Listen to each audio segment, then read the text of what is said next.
So let's read the question. The question says, what led to the rise of Bombay and Calcutta ports in the 19th century? Explain. Question में हमसे पूछा गया है क्या causes थे जिसकी वजह से बॉम्बे और कलकत्ता पोर्ट जो है 19th सेंचुरी में वो इस्टेब्लिश हुई, हमें उन्हें एक्सप्लेन करना है. So let's read about the causes. Answer says the European companies gradually gained power, first securing a variety of concessions from the local courts, then the monopoly rights over the of trade और over the trade. देखिए European companies क्या हुआ 1600 में जब India में आई थी east India company ने धीरे धीरे जो है जो इंडियन नवाब्स की कोर्ट थी तो यहाँ से इन्होंने कंसेशंस लेना स्टार्ट किया और अपने ट्रेड को इंडिया में इस्टेब्लिश करना स्टार्ट किया. धीरे धीरे इन्होंने जो है मोनोपोली राइट्स अपने ट्रेड के ऊपर जो है और ज़्यादा स्ट्रॉन्ग कर लिए.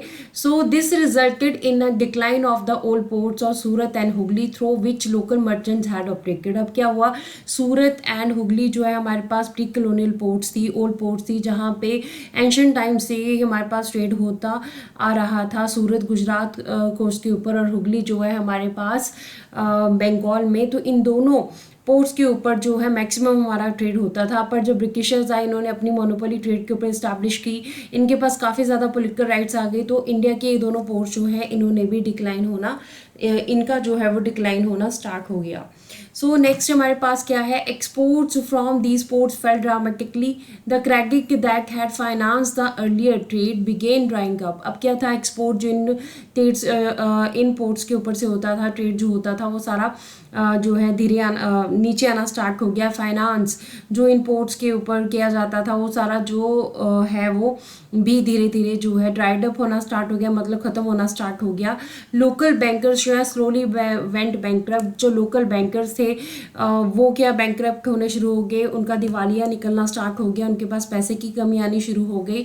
इन the last years of 17th century the gross value of the trade that was ₹16 million from the Surat port declined up to ₹3 million. तो हमारे पास जो है जो ट्रेड 17th सेंचुरी में सूरत पोर्ट के ऊपर होता था, सूरत पोर्ट 16 मिलियन रुपीस का जो है वो बेनिफिट करती होती थी. वहीं अगर हम देखें तो अब वो डिक्लाइन होकर 3 मिलियन तक रह गया था.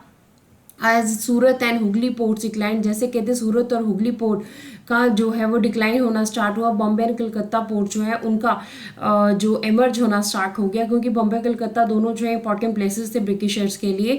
So trade on the new ports was controlled by the European companies. अब क्या था, ये जो ट्रेड इन दोनों पोर्ट्स के ऊपर होता था ये पूरा का पूरा जो है यूरोपियन कंपनीज के अंडर होता था.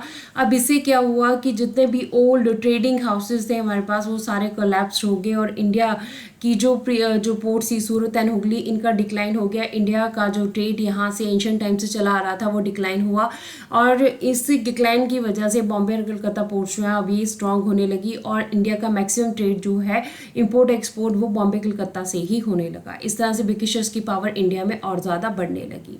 सो this is the answer of the question. Hopes you understood the question as well as the answer. Thank you.